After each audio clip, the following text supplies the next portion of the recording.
That is Hunter Jinwoo's song. President Go's words were heard by hunters everywhere. Some saw it on the news, some heard from other hunters, and others saw videos online. They all reacted the same way. Going to Japan now. What is he planning? Everyone knew the Japanese government would give a huge reward to whoever could stop the big fire in their country. The rest of the world's strongest hunters didn't want to help with the new huge problem. This was because a very powerful beast named Kamish had caused a lot of damage and deaths.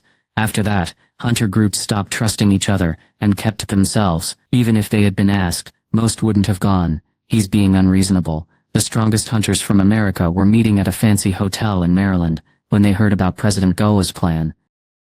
Many of them had become stronger because of Mrs. Selmer, so it was fair to say they were one of the most powerful groups around.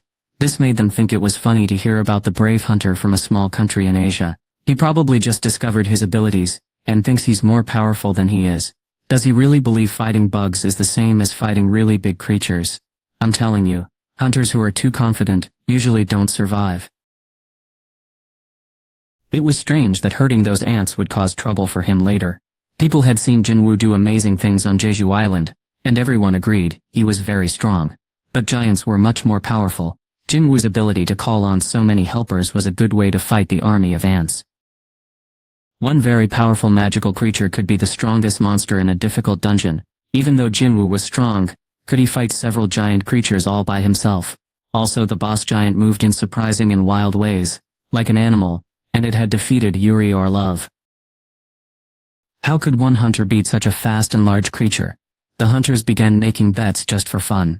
I bet my boat that he will be killed on the first day. I bet my house that he will last 2 days. Okay, then do you really think that will happen? A famous hunter named Thomas Andre, who had been quietly eating, put down his fork and knife. Many strong hunters appeared after they defeated Kamish, but none were as good as those who had lived through the biggest danger ever. Everyone became quiet as Thomas smiled. I bet the Scavenger Guild headquarters that he will survive. He looked at the hunters making bets through his sunglasses, then left the dining hall. An uneasy quiet fell over the room after he left. One hunter frowned and finally spoke. That person really ruins the fun. Are you surprised? He always acts like that. Just ignore him. Right? I don't care how skilled that hunter from Korea is, there is no way he could defeat a group of very powerful giants by himself. A hunter who had been listening quietly spoke up. Wait, I heard he's bringing someone with him. His co-workers nodded. They all knew it. Even a very brave person wouldn't go into a dangerous place alone. Who agreed to go with him? It's not someone with a high rank. The three hunters looked at each other. He was hiring someone not very strong to fight very strong giants. Maybe someone who could heal people. No, someone named Jin Hyo-yu who is not very strong at defending. The three of them were shocked and couldn't speak. Jin Woo-sung had really made a strange decision. People say someone who acts strangely understands others, who acts strangely. That would explain why Thomas Andre was encouraging Jinwoo. Incheon International Airport. Excuse me, please let us through. Jinho walked confidently through the crowd, gently asking people to move aside. He wore very large sunglasses and carried 2 bags full of equipment. He looked very determined, like an actor preparing for the most important part of a movie. We're coming through. Jinwoo quietly followed the path Jinho had made. Crunch, crunch, crunch, crunch. Lights flashed as reporters quickly took pictures to capture every moment of Jinwoo's appearance. Jinho seemed very excited, but Jinwoo stayed calm and relaxed. When Japan learned about Jinwoo's plan, they sent a private airplane for him. Because of this, he didn't have to wait in line for customs or security checks at the airport. Some people he knew came to say goodbye, including President Gun Hee-go and manager Jin Chul-woo from the Hunters Association. The 3 men looked at each other and moved closer. They could hear each other easily, even with all the noise at the airport. President Go seemed a little sad. I really still want you to change your mind. Jin Woo was the most powerful hunter in Korea, so President Go worried about letting him go without a plan. It's a little scary to think about what might happen back home while I'm gone. But I really want to go. I know it's important, and I'm determined. This is a great chance to get stronger, and build up my group of helpers, by defeating those big creatures. He asked Japan to give him control over all the magical creatures, and the government quickly agreed. President Go laughed. Is it about the magical creatures? Jinwoo smiled. Yes, I want to battle them. Then there's nothing to do, but let you. Jinwoo shook President Go's hand as they said goodbye to each other warmly. I just want you to return safely. Click, click, click. Many cameras captured their handshake. The news of Jinwoo coming was a hopeful sign for the people still living in Japan. A few TV stations were still showing videos of him, and people kept watching, hoping for good news. Even though most hadn't cared much about the teamwork between Korea and Japan before, they were excited to see the strongest ants being defeated.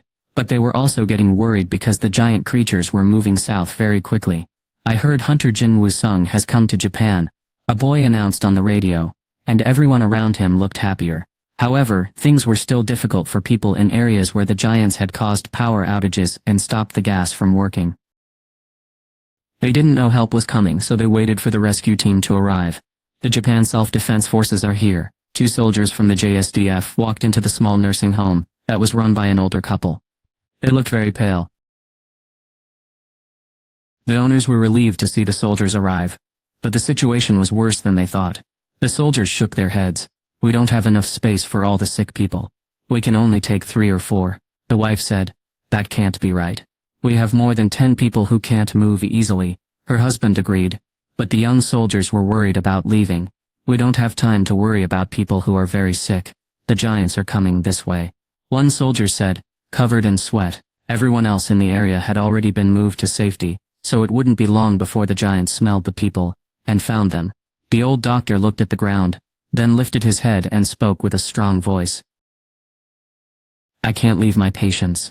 My wife and I promised we would stay with them until the very end. The 2 young men looked angrily at him, but they knew they had no other choice.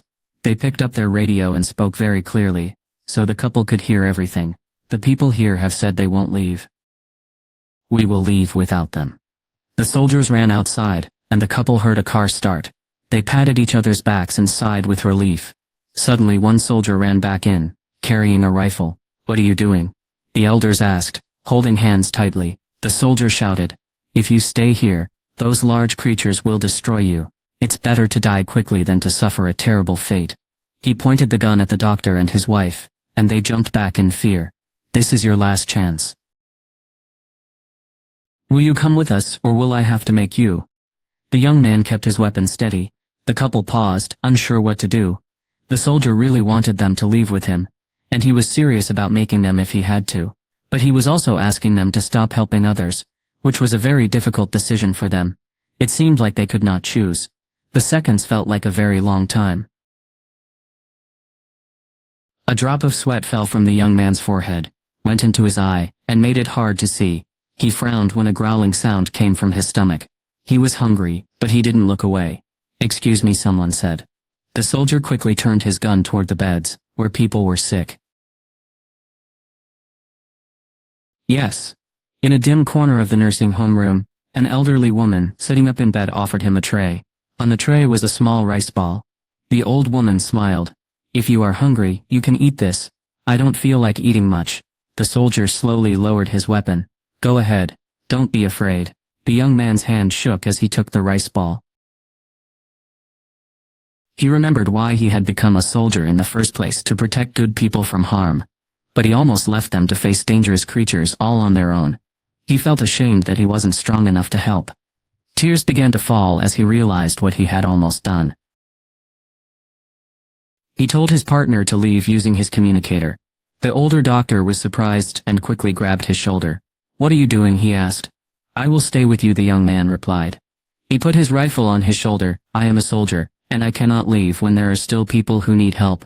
He quickly ate the rice ball and bowed his head to the woman. Thank you for the food. It was very good. Right then a loud sound came from outside. Stomp, stomp, stomp, stomp, stomp. The soldier quickly ran out of the nursing home. A very large creature was coming toward them, moving quickly on its hands and knees like an animal. Was that as he got ready to use his rifle? He noticed something strange. Hanging from the giant's mouth was his friend. Ha! The soldier became very angry and shot at the giant. Rat-tat-tat-tat! Tat-tat. Sadly, normal weapons did not hurt magical creatures, so the giant kept coming right at him, ignoring the bullets. Click, click.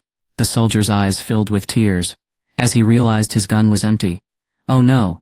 The giant threw the person it was holding into the air, and quickly ate them, then jumped toward the young soldier. Suddenly a huge snake-like creature crashed into the giant's side, knocking it over. The large creature quickly dropped to all fours, moving faster than something so big should have been able to. It growled loudly. The giant pushed down on the ground, and showed its sharp teeth to the Naga. This was Jima, who used to be the leader of the Naga nest, and now he was a new shadow soldier.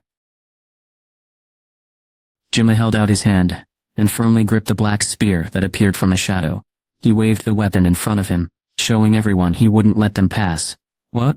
What? The soldier wasn't sure if what he was seeing was real. He thought for sure he would be eaten, but now another monster was actually protecting him. He felt a lot of different feelings as he looked at the large creature's back.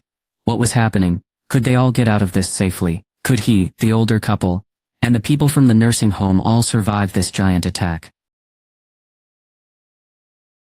Tears made his eyes hurt as he felt all the stress leave his body. Someone offered him a bright handkerchief.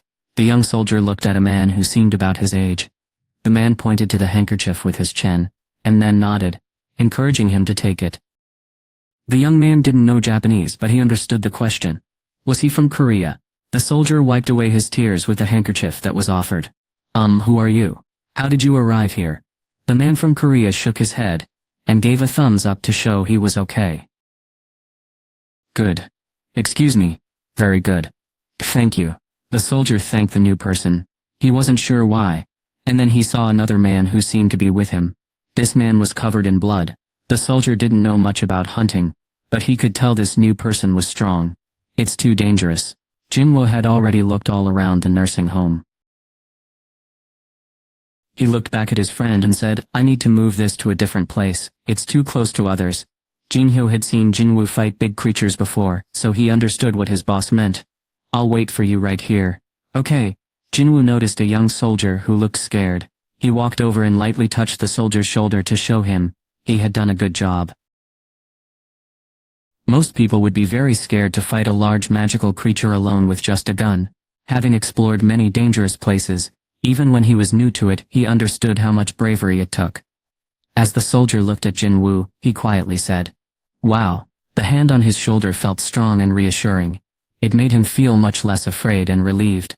He then remembered the stories about two Korean men who were said to be traveling around Japan, defeating the giant monsters.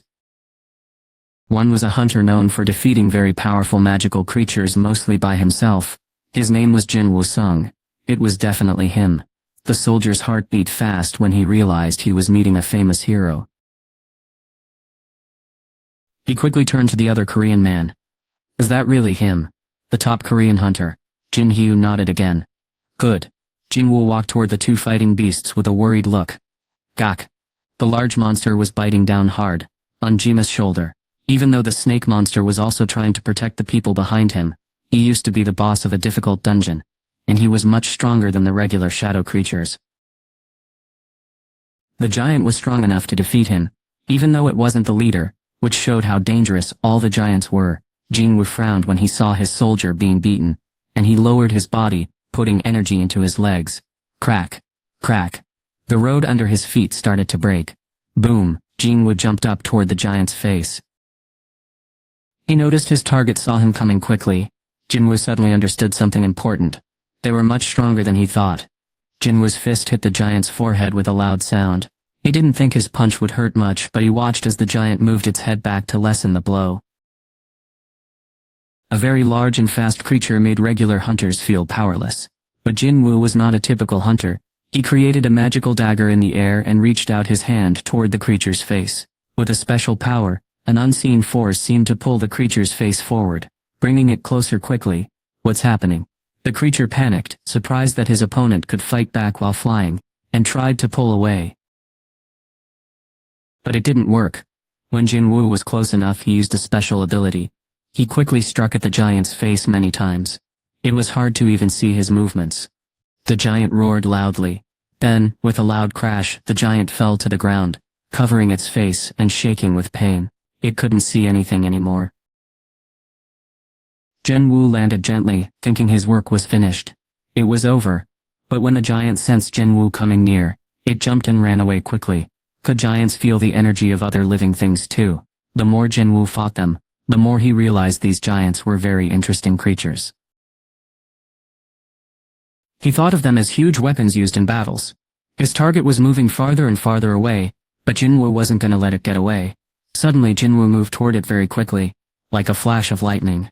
The giant creature ran as fast as it could on all fours, scared of the dangerous feeling chasing it, but the space between it and the hunter got smaller and smaller. It realized too late that it couldn't escape him. It quickly stopped and turned to face Jinwoo directly, but Jinwoo was gone. He suddenly appeared behind the creature. Even though it couldn't see, the large monster quickly turned around, which made things simpler for Jinwoo. The hunter jumped high into the air and quickly thrust his weapon forward. Boosh! The demon monarch's dagger had a lot of magical power from the black heart, and it split the giant's head right in two. Clunk! The creature couldn't even finish a last shout before it fell backward like a big tree crashing down. Thud! That was the third giant defeated. Jinwoo landed perfectly and breathed out a happy sigh. Phew boss! Jinwoo ran over from where he was waiting and quickly offered Jinwoo a lid with cold tea. Jinwoo smiled and took it. Thanks. He drank it all down. What was that? Jinwoo turned around when he felt someone coming closer. He saw Jima. The Naga's shoulders were down because he had lost.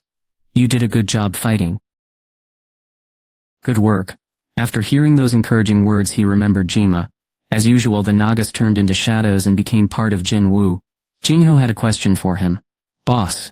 Jinwoo put the lid back on the thermos. You sent your other creatures away, but why did you keep the Nagas with you? It was clear Jinwoo was strong enough to defeat a giant all by himself, so he didn't really need the Nagas to help. He kept letting the other fighters try to defeat the giants before helping when they struggled. Jinho wondered what Jinwoo was planning. The reason was simple. He wanted the new fighters to gain experience. The Nagas were recent additions to the team, and were not as strong as his other soldiers yet. Jinwoo wanted his companions to become stronger by fighting the giants, but the giants were harder to defeat than he thought. Even though it was difficult, this was the best way for them to learn and improve. I probably shouldn't tell Jinho what's really going on, Jinwoo thought with a smile. It's because I still feel a little strange around them. This is how I try to become friends. Oh. Jinho nodded, understanding. It was simple to trick him. Jinho thought about it, and then happily said, You are kind to your helpers. That's just like you. Leader. It was also easy to feel sorry for tricking him. Excuse me, Jinwoo turned to see the soldier who had been brave enough to fight the giant walking toward them while looking at the giant's body. Jinwoo looked over the man's shoulder and saw the older couple who managed the nursing home. He hadn't spoken to them yet, but he could guess what they wanted to say, and that was okay with him. There wasn't time to listen to their thanks when other huge monsters were still causing trouble. Jinwoo studied the monster that had been defeated. Here was the main reason he had traveled to Japan. Wait. Stop. Jinho quickly moved to stand in their way. Jinho understood things more quickly now than when they had first met. Because of Jinho could collect shadows without being bothered. Jinho smiled to show he was pleased and turned back to the body in front of him. He reached out his hand and quietly said, Rise. People watching you won't believe what I'm seeing. Tak. The reporter in the helicopter couldn't help but gasp at what was happening below. The camera moved down to show everyone what he was seeing. Hundreds of ant creatures were marching neatly. Leading them was a giant ant with wings. Baru. He suddenly looked up. Scare H. The reporter covered his ears at the loud roar. All the ants stopped moving. 3 huge creatures stood before them. It was like a group of mice facing elephants, but Baru ran right toward them with claws that turned into sharp blades. Scrah. With ants covering the ground like a black wave, the fierce attack ended quickly. Oh my goodness, the reporter shouted as the ants began to bite and tear at the bodies of the fallen creatures. Crunch. Crack. Following Baru's orders, the ants left parts of the bodies so they could create more soldier creatures. If someone tried to take more than their share, Baru quickly kicked them away. The reporter shouted, They are eating the huge creatures. The bugs are eating the huge creatures. Seeing the scary giants, who used to eat people, now being eaten by the ants, made the people of Japan feel much better. There was one small issue. Oh. Both the reporter and the cameraman jumped back when Baru quickly flew up to the helicopter. She grabbed the camera that was pointed at her and squeezed it until it broke. Snap. Wow. The reporter and cameraman held onto each other, shaking with surprise. Baru looked at each of them without saying a word, then landed on the ground. Phew, how the Thu man breathed out loudly. Even though the flying ants often broke expensive cameras worth a lot of money, people still wanted to see videos of the ant soldiers. So the cameraman got out a backup camera he had brought just in case, and the reporter, who was used to the ants causing trouble, kept reporting the news. This is Kitamura reporting live. Eek, a girl about 12 years old ran away screaming and crying.